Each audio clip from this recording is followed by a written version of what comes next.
About that, you did this fix and flip deal, broke over 100,000, didn't it? Yeah, I think it was $145,000 That's profit. right.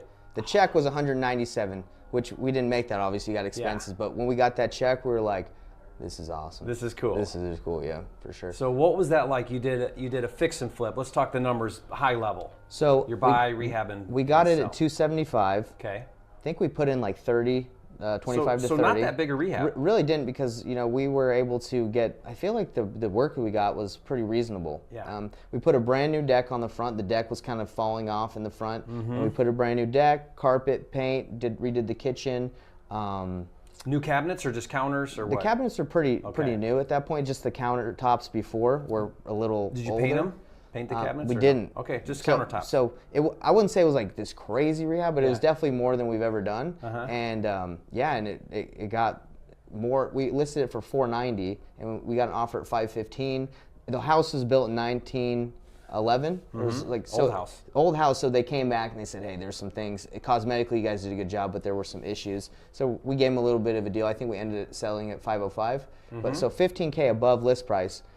And couldn't ask for a better deal, though. No. Yeah. It was awesome. And end to end, how long did that deal take? From buy to resell? So this one was a little interesting because in order to get it, the seller wanted to stay in it for a month after we closed on it. So we gave him a post-possession. Okay. So we let him stay in there for a month. He moved all his stuff out. Had a lot of trash, so that took some time to clean it out. But I think end to end, maybe like 3 or 4 months.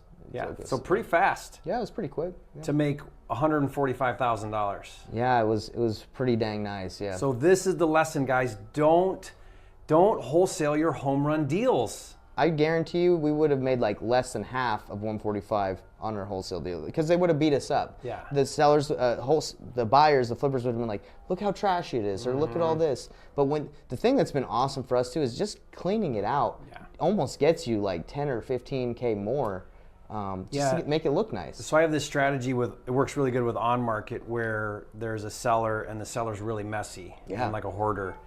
And then the agent doesn't really understand how to take good pictures. Yep. So bad lighting, crap everywhere. Ooh, people are like, mm-mm. And so it just looks terrible. And then you buy that, you get them out of there, and you just go in there and clean it out, and then take nice pictures with good lighting and put it back up for sale. You didn't do anything. But it looks like a brand new house. And you sell for $50,000-$60,000 more or whatever, That's what we did with the Payson one. Like the old people were living in there, but so it was old furniture and it just looked nasty. We just moved it out, cleaned it. We did carpet and paint, but it looks like a brand new house now, Yeah, I think the thing that limits people, and tell me if this was for you, it was for me, is when you're doing wholesaling, you're not really doing a whole lot of cash management. Like you are a little bit on your marketing, because you got to constantly spend money on marketing, but it's not nearly the same as carrying debt. And as soon as you start to carry debt, it brings on like a whole nother level of anxiety. It really does. So, I mean, we've had to like, I guess you could say man up and be like, hey, this is the next level,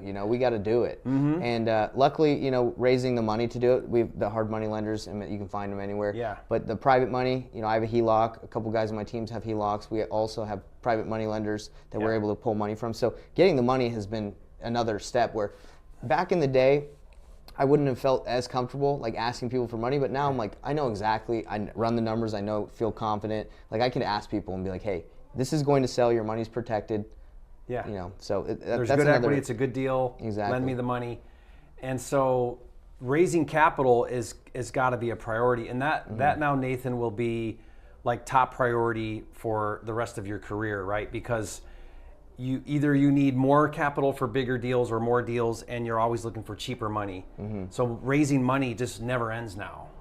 Yeah. Because even if you have really good money, you're going to want cheaper money. Just get it as cheap as you can. Yeah. So learning how to raise money, making that a priority in your business, is what's going to allow you to just continue to grow.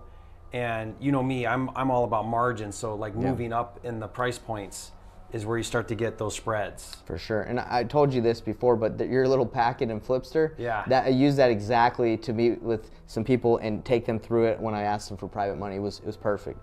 Yeah. So thank you for that. You're welcome. Yeah, awesome, it's got kind of some of the tools to the questions that are asked. I was like, they had a question. Let me check real quick with Jerry. And I read it. Nice. I'll put the link to that resource, but or you can go to getflipster.com.